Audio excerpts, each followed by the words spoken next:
ระภาคเจ้าผู้รู้ผู้ตื่นผู้เบิกบานสวากขาโตภะคะวะตาธัมโมพระธรรมเป็นธรรมที่พระผู้มีพระภาคเจ้าตรัสไว้ดีแล้วธัมมังนัมมัสสามิข้าพระเจ้านมัสการพระธรรมสุปฏิปันโนภะคะวะโตสาวกสังโฆพระสงฆ์สาวกของพระผู้มีพระภาคเจ้าปฏิบัติดีแล้วสังฆังนามามิ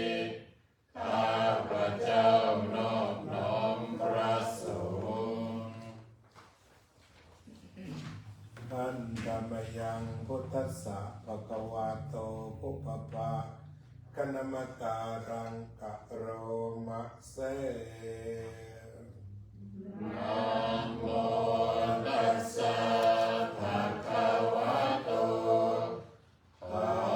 นอบน้อมแด่พระผู้มีพระภาคเจ้าพระองค์นั้นอะระหะโตซึ่งเป็นผู้ไกลจากกิเลสสัมมา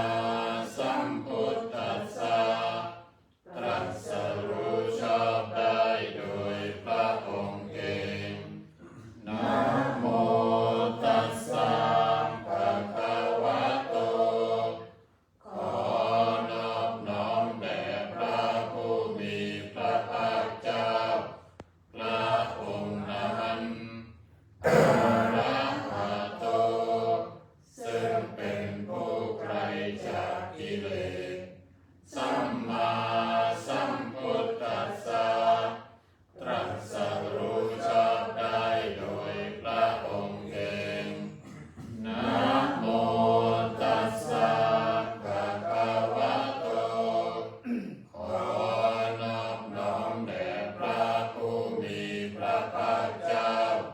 พระองค์นั้นอะระหะโตซึ่งเป็นผู้ไกลจากกิเลสสัมมาสัมพุทธัสสะตรัสรู้ชอบได้โดยพระองค์เองไปหน้า12พร้อมๆกัน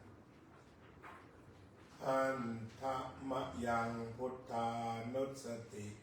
นยังกะโรมะเสตังโฆปานะภะคะวันตังเอวังกัลยาโนกิตติสัตโตอัปพุคโตก็กิตติศัพท์อันงามของพระผู้มีพระภาคเจ้านั้นได้ฟุ้งไปแล้วอย่างนี้ว่าอิ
ดีแล้วสันทิฏฐิโกเป็นสิ่งที่ผู้ศึกษาและปฏิบัติพึงเห็นได้ด้วยตนเองอาการิโกเป็นสิ่งที่ปฏิบัติได้และให้ผลได้ไม่จำกัดการเอหิปัสสิโกเป็นสิ่งที่ควรกล่าวกับผู้อื่นว่าท่านจงมาดูเถิดโอปานายิโกเป็นสิ่งที่ควรน้อมเข้ามาใส่ตัวปัจจตังเวทิตาโพวิญญูริติเป็นสิ่งที่ผู้รู้ก็รู้ได้เฉพาะตนดังนี้ไปหน้า18อันธรรมยังสังฆานุสตินยังกะโรมะเสสุปฏิปันโนภะคะวะโตสาวกสังโฆสงฆ์สาวกของพระผู้มีพระภาคเจ้าผู้ใดปฏิบัติดีแล้วอุชุปฏิปันโนภะคะวะโตสาวกสังโฆสงฆ์สาวกของพระผู้มีพระภาคเจ้าหมู่ใดปฏิบัติตรงแล้วยายะปฏิปันโนภะคะวะโตสาวกสังโฆสงฆ์สาวกของพระผู้มีพระภาคเจ้าหมู่ใดปฏิบัติเพื่อรู้ธรรมเป็นเครื่องออกจากทุกข์แล้วสามีจิปฏิปันโนภะคะวะโตสาวกสังโฆสงฆ์สาวกของพระผู้มีพระภาคเจ้าหมู่ใดปฏิบัติสมควรแล้วญาติตังได้แก่บุคคลเหล่านี้คือจัตตาริปุริสยุคานิอันธาปุริสบุคลาคู่แห่งบุรุษสี่คู่นับเรียงตัวบุรุษได้8บุรุษเอสะภะคะวะโตสาวกสังโฆนั่นแหละสงฆ์สาวกของพระผู้มีพระภาคเจ้าอาหุนยโยเป็นสมควรแก่สักการะที่เขานำมาบูชาอาหุนยโย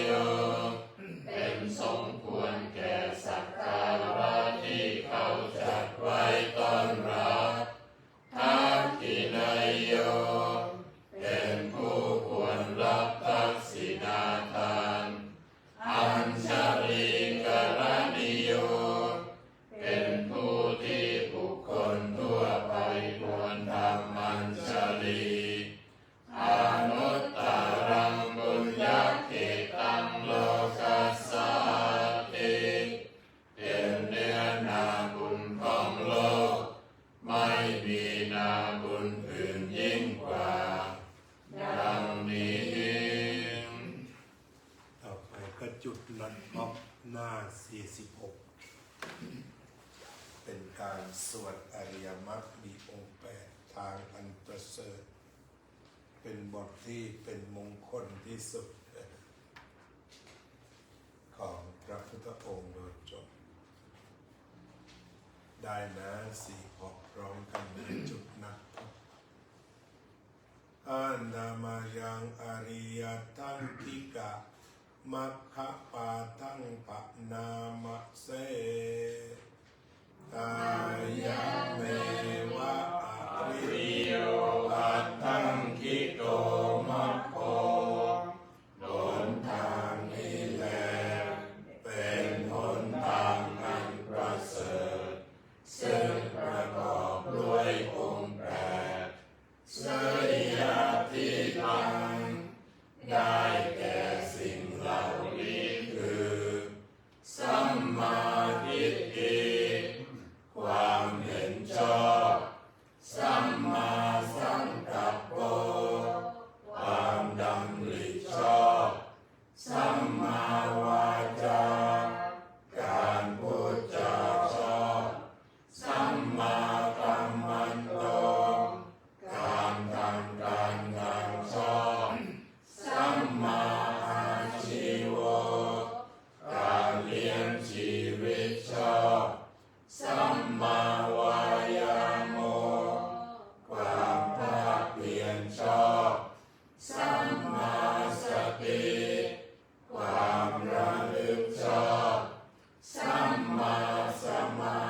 เวสัมมาวายาโมดูก่อนภิกษุทั้งหลายความภาคเพียรชอบเป็นอย่างไรเล่าอิทาภิกขเวภิกขุดูก่อนภิกษุทั้งหลายภิกษุใดทำวินัยนี้อานุปันนานังปาปะกานังอกุศลานังธัมมานังอนุปาทายะฉันทังชะเนติวายามติวิริยังอารัปปติจิตตังปะคันหาติปัฏฐปติย่อมทำความพอใจให้เกิดขึ้นย่อมพยายามปรารภความเพียรประคองตั้งจิตไว้เพื่อจะยังอกุศลธรรมอันเป็นบาปที่ยังไม่เกิดไม่ให้เกิดขึ้นอุปันนานังปาปะกานังอกุศลานังธัมมานังปะมานายะฉันทังชะเนติวายามติวิริยังอารัปปติจิตตังปะคันหาติปัฏฐปติย่อมทำความพอใจให้เกิดขึ้นย่อมพยายาม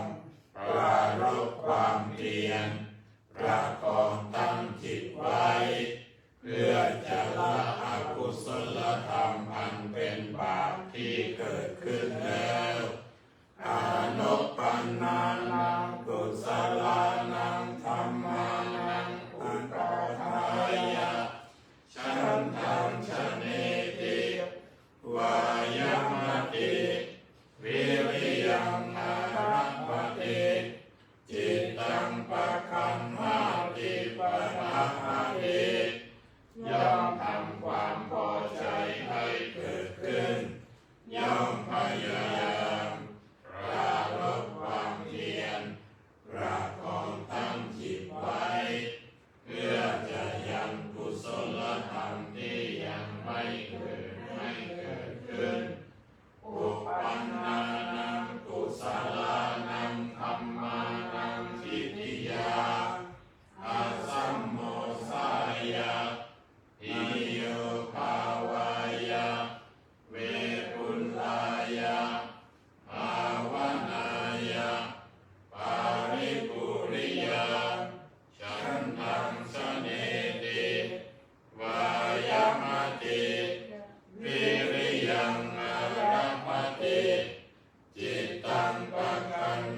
ความเพียรเครื่องเผากิเลส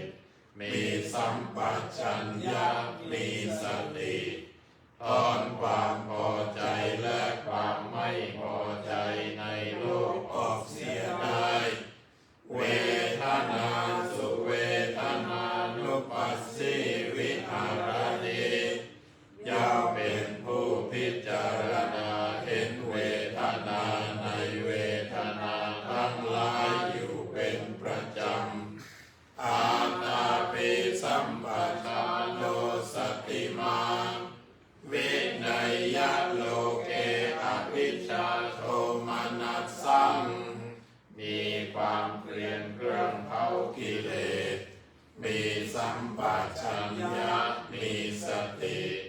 ถอนความพอใจและความไม่พอใจในโลกออกเสียได้จิตเตจิตตานุปัสสิวิหารติย่อมเป็นผู้พิจารณาเห็นจิตในจิตอยู่เป็นประจำอาตาปิสัมปชัญโนสติมังวินัยยะโลเกอภิชฌาโทมนัสสังมีความเพียรเครื่องเผากิเลสมีสัมปชัญญะมีสติถอนความพอใจและความไม่พอใจในโลกออกเสียได้ธัมเมสุขัมมานุปัสสิวิหารติย่อมเป็นผู้พิจารณาเห็นธรรมในธรรมทั้งหลายอยู่เป็นประจำอาตาปิสัมปชัญโนสติมาวินัยยะโลเกอภิชฌาโทมนัสสังมีความเพียรเครื่องเผากิเลสมีสัมปชัญญะมีสติถอนความพอใจและความไม่พอใจในโลกออกเสียได้อายังวุจติภิกขเวสัมมาสติดูก่อนภิกษุทั้งหลายอันนี้เรากล่าวว่าความระลึกชอบกาตโมจะภิกขเวสัมมาสมาธิดูก่อนภิกษุทั้งหลายความตั้งใจมั่นชอบเป็นอย่างไรเล่าอิทัปภิกขเวภิกขุดูก่อนภิกษุทั้งหลายภิกษุในธรรมวินัยนี้วิวิตเทวกาเมหิสงัดแล้วจากกามทั้งหลายวิวิจจะอกุศเลหิธัมเมหิสงัดแล้วจากธรรมที่เป็นอกุศลทั้งหลายสาวิตกังสวิจารังวิเวกชังปิติสุขังปัตมังฌานังอุปสัมปัชชวิหารติเข้าถึงปฐมฌานประกอบด้วยวิตกวิจารมีปิติและสุขอันเกิดจากวิเวกแล้วแลอยู่วิตกวิจารานังอุปัสสมาเพราะความที่วิตกวิจารทั้งสองระงับลงอาชัตตังสัมปัสสะทานังเจตโสเอโกทิภาวังอวิตกังอวิจารังสมาธิจังปิติสุขังทุติยัญฌานังอุปสัมปัชชวิหารติเข้าถึงทุติยฌานเป็นเครื่องผ่องใสแห่งใจในภายในให้สมาธิเป็นทางอันเอกผุดมีขึ้นไม่มีวิตกไม่มีวิจารมีแต่ปิติและสุขอันเกิดจากสมาธิแล้วแลอยู่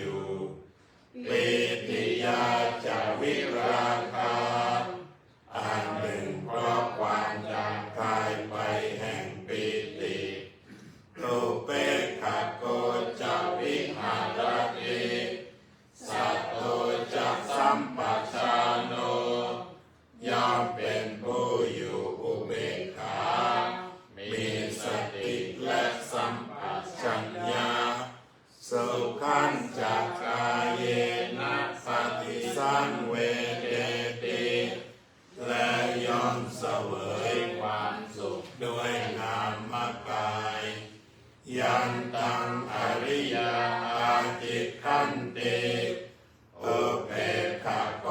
สัตติมาสุขวิหาริติจามิติพระอริยเจ้าทั้งหลายย่อมกล่าวสรรเสริญผู้นั้นว่า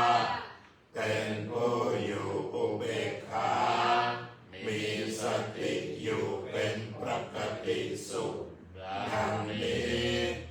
ตาติยามชานังอุปสัมปัชชะวิหารติเข้าถึงตติยฌานแล้วแลอยู่สุขัสสะจะปะหานาเพราะละสุขเสียได้ทุกขัสสะจะปะหานาและเพราะละทุกข์เสียได้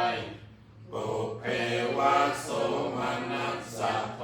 มนัสสานังอัตถังคัมมาเพราะความดับไปแห่งโสมนัสและโทมนัสทั้งสองในการก่อนอาทุกขามัสสุขังอุเบกขาสติปาริสุทธิงจาตุทังฌานังอุปสัมปัชชะวิหารติเข้าถึงจตุทัชฌานไม่มีทุกข์ไม่มีสุขมีแต่ความที่สติเป็นธรรมชาติบริสุทธิ์เพราะอุเบกขาแล้วแลอยู่อายังวุจติภิกขเวสัมมาสมาธิดูก่อนภิกษุทั้งหลายอันนี้เรากล่าวว่าความตั้งใจมั่นชอบเปิดไปหน้า40สวดข้อ1และข้อ4ที่สวดมายอดเยี่ยมระดับ A บวกทั้งหมดสวดอะไรลงตัวขนาดนี้โยกันแล้วพระอาจารย์ทั้งกายทั้งวาจาทั้งใจ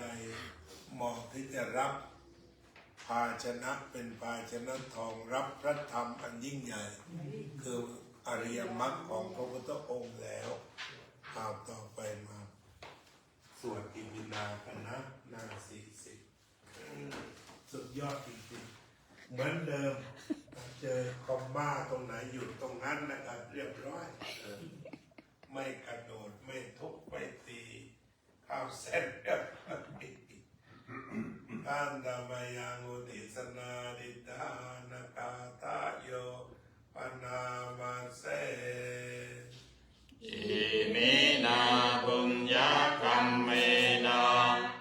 ด้วยบุญนี้อุทิศให้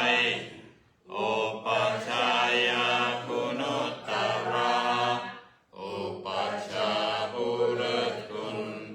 อาจาริยุปการาจาและอาจารย์ผู้เกื้อหนุนมาตาปิตาชยาตกาทั้งพ่อแม่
จิตตรงและสติทั้งปัญญาอันประเสริฐ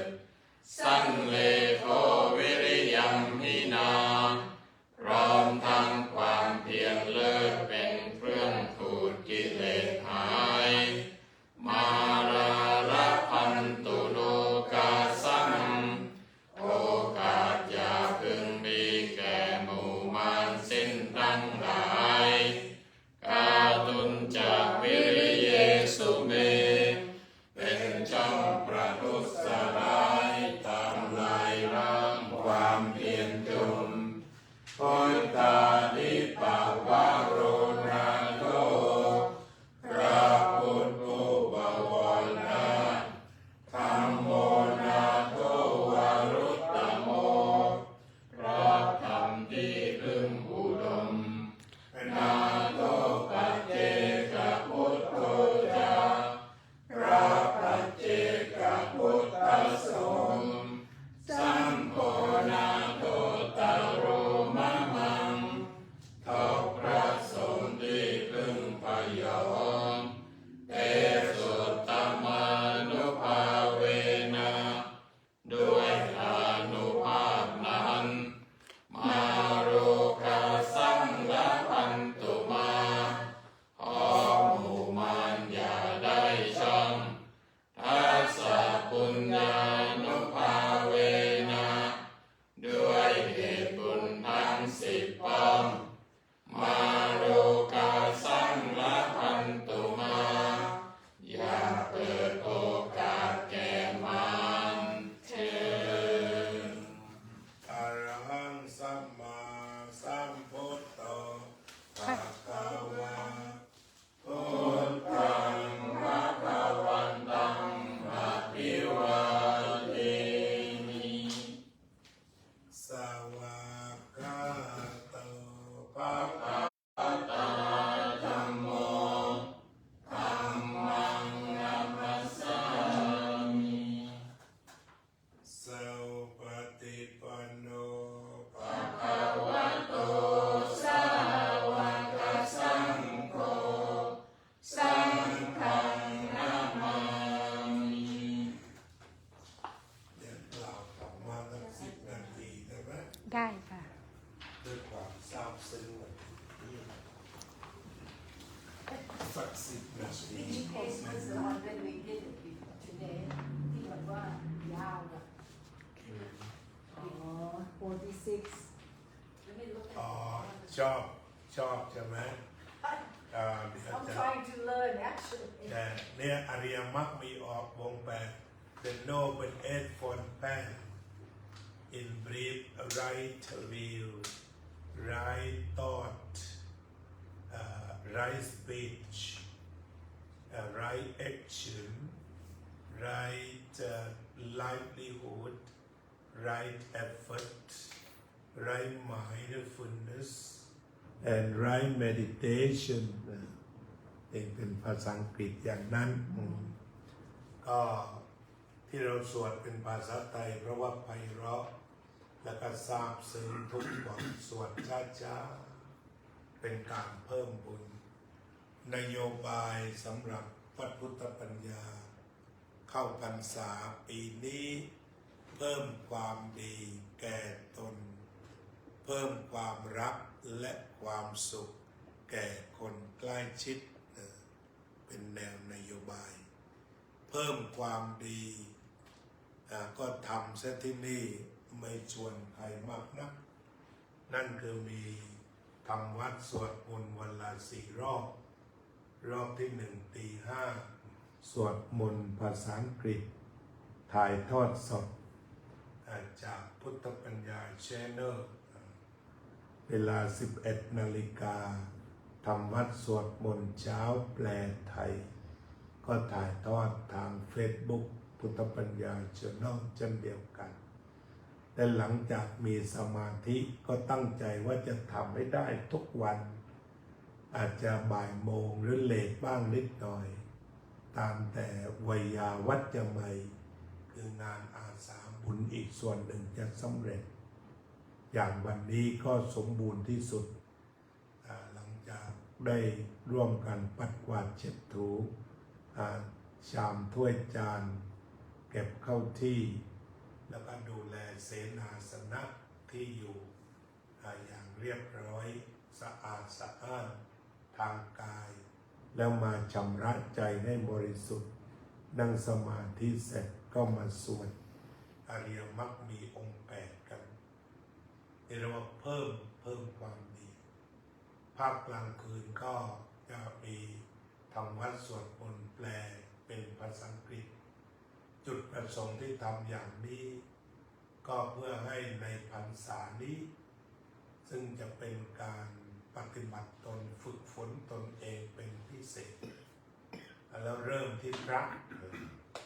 ทีนี้อย่างการสวดบทภาษาอังกฤษก็ได้แรงบันดาลใจจากบ้านโยมนิกิก็คือแกจะฟังธรรมะของอาตมาจนลูกเขยแกเนี่ยรู้จักอาจารย์ว่าดร.จัญญาเนี่ยเขียนเรียกชัดเจนแต่ว่ารู้แค่นั้นเพราะที่เหลือพูดไทยทั้งหมดฉะนั้นต่อจากนี้ไปถ้าได้ฟังสวดมนต์เป็นภาษาอังกฤษคนที่มีเขยมีสะใภ้ลูกหลานที่ pay attention ก็เข้ามาฟังได้เป็นโลกของเขาเลยทีเดียวเป็นการสืบทอดลูกหลานอเมริกันทีนี้สำหรับแปลไทยก็สำคัญที่น่าอัศจรรย์คือ TikTok ที่เราทำวัดเช้าแล้วก็ทำวัดเย็นเป็นไทยมีผู้ร่วมฟัง 1,000 คนขึ้นไปทุกครั้งอันนี้ถ้าการเผยแผ่ก็ตามที่พระพุทธเจ้าตรัสว่าเพื่อการอนุเคราะห์โลกมุมไหนของโลกก็ได้จากการที่ทำวัดสวดมนต์แปลเกิดเหตุดีขึ้น2 อย่างคือมีผู้ชายคนหนึ่งในประเทศลิเบียของกัดดาฟีสมัยก่อนใช่ไหมเป็นอิสลามสวดกับเราทุกวันเขาบอกต้องแอบสวดเพราะผิดกฎหมายบอกว่าระวังตัวด้วยนะได้สวดกันได้ก็สวดทุกวันเมื่อเช้านี้ก็เหมือนกันเรื่องใหญ่ก็เกิดขึ้นเมื่อมีคนหนึ่งจำชื่อไว้ได้เข้ามาฟังตั้งแต่สวดมาแล้วก็สนทนาก็ฟังด้วยเขาอยู่ North Africa เขาบอกว่ากลุ่มเรายังไม่มีวัดเลยท่านจะ recommend อย่างไรอาจารย์ก็บอกว่าขอตั้งเป็นดิจิตอลเทมเพิลโดยชั้นเนี่ยจะเป็นวิทยากรให้เลยตอนนี้มา TikTok ก่อนต่อไปก็ทำซูมแต่ถ้าคุณมี organization ฉันอาจจะช่วยค่าอินเทอร์เน็ตพวกนี้บ้างแต่อย่าคิดสร้างวัดก่อนอย่าคิดสร้างวัดที่เป็นโมนาสเตรีหรือเป็นฟิสิกอลเนี่ยจนกว่าเราจะทำความเข้าใจธรรมะกันก่อนแต่ถ้าเป็นดิจิตอลเทมเพิลเนี่ยเราสร้างเดี๋ยวนี้ได้เลยแค่ก็ดีใจใหญ่นะโมมันเป็นข่าวดีมากเลยแกก็ต่อสู้กันมาเพียงลำพังเป็นคนแอฟริกาซึ่งนับถือศาสนาพุทธแต่กลุ่มเขาเล็กนี่ตรงนี้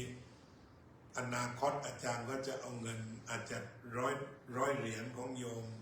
เทียร่าเนี่ยส่งไปให้เขาบ้างก็ได้เวลาเขาประชุมได้กินขนมกันไม่แน่แต่100 บาทนี่ใช้สารพัดเลี้ยงแมวบ้างอะไรบ้างไปแต่ว่าขอดูก่อนนะถ้าเขาเข้ามาเป็นเดือนแล้วก็มาคุยซูมกับพระอาจารย์ก็จะช่วยเขาบ้างในฐานะที่เขาขับเคลื่อนเป็นกำลังใจเขาก็ไม่ได้คิดที่จะมาหาตังค์กับเราหรอกเขาหาธรรมะแต่ว่าถ้าเขาทำงานได้ดีก็ถือว่าถึงจะอยู่ตรงไหนก็ตามในโลกเนี้ยขอให้เขาสนใจธรรมะก็ถือว่าใช้ได้อันนี้ก็ถือว่าเป็นข่าวการกุศลจากการที่เราถ่ายทอดสดเพราะโยมดูว่าอาจารย์จะถ่ายทอดไปเรื่อยคือมันได้ผลคือมันได้ประโยชน์ที่เราจะไปเสนอใครให้เผยแผ่ก็ลำบากเราทำซะเองเท่าที่มีอยู่มีอินเทอร์เน็ตมีอะไรทีนี้จุดประสงค์ก็เพื่อตอบแทนพระคุณของโยมวัดพุทธปรัชญาที่ยอดเยี่ยมการกินการอยู่ค่าน้ำค่าไฟดูแลไม่ให้ลำบาก อาจารย์อาตมาก็คิดตอบแทนพระคุณของโยมนี่แหละที่ชวนกันทำวัดสวดมนต์ไม่ขาดเพราะว่ามันเป็นการเพิ่มบุญเพิ่มกุศลฉะนั้นเวลาโยมมาวัดก็มักจะชวนทำวัดชวนสวดมนต์คือมากกว่ารับพรท่านทีก็รอมันเป็นบุญทุกครั้งที่นั่งสมาธิเราก็ได้เจริญอริยมรรคมีองค์แปดทุกครั้งที่เราสวดจบเราก็ได้บุญใหญ่เพราะทำความดีทางกายวาจาใจบำเพ็ญกุศลกรรมบทด้วยเหตุนี้ที่ชอบทำกิจกรรมพวกนี้เพิ่มขึ้นมากกว่าที่เอาอาหารมาถวายแล้วได้รับประทานกันแล้วก็กลับฉะนั้นพูดก็พูดเถอะก็ไม่อยากให้มีภาพพจน์ว่าวัดพุทธปัญญาคือมาปาร์ตี้อย่างนั้นแต่มาเพื่อเอาธรรมะมีทั้งอาหารกายอิ่มอาหารใจอิ่มเลยมีคติกันอิ่มธรรมอิ่มท้องอิ่มบุญอิ่มใจเพราะฉะนั้นเราต้องจัดไว้ให้ทั้งหมดแต่ถ้าสมมติว่ากินข้าวแล้วกลับเราก็ได้อิ่มท้องอย่างเดียวทำไม่ได้ใจไม่ได้บุญไม่ได้อันนี้คือสิ่งที่พระอาจารย์ทำเพราะอะไรเพราะว่า I really appreciate นะเขาว่ามันประโยคตัวอย่าง for your generosity ใช่ไหม I really appreciate for your generosity น่าจะเป็นประโยคที่สมบูรณ์ใช่ไหมโยมประทับใจแบบนี้นะแล้วก็เลยคิดเปย์ให้กลับคิดตอบแทนกลับเรียกว่า pay gratitude in turn to you all เห็นไหม who are very generous นี่แหละจุดประสงค์ที่ทำกันทั้งหมดแต่จนกระทั่งวันนี้ก็จะจบสวยได้ทุกกิจกรรมแล้วก็อยากจะเชิญโยมนิคมให้มาเป็นหลักในการสวดวันอังคารการหน้ามาไม่ได้ หลัก การหน้าไม่ใช่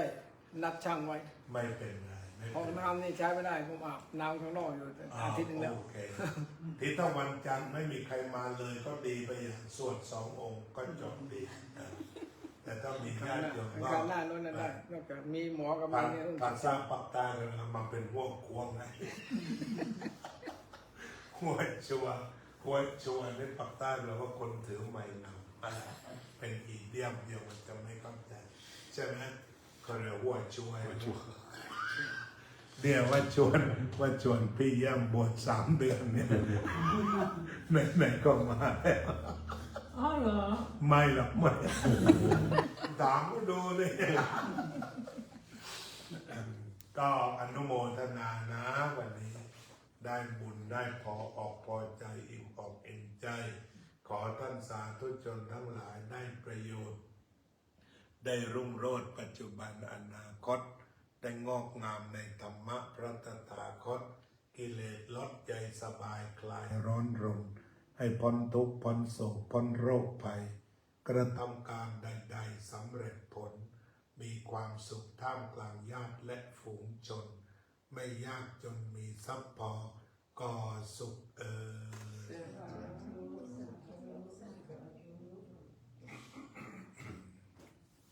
ผมนี่อาบน้ำอยู่ข้างนอกในอาทิตย์นึงเลยอาบน้ำข้างนอกเหรอห้องน้ำพัง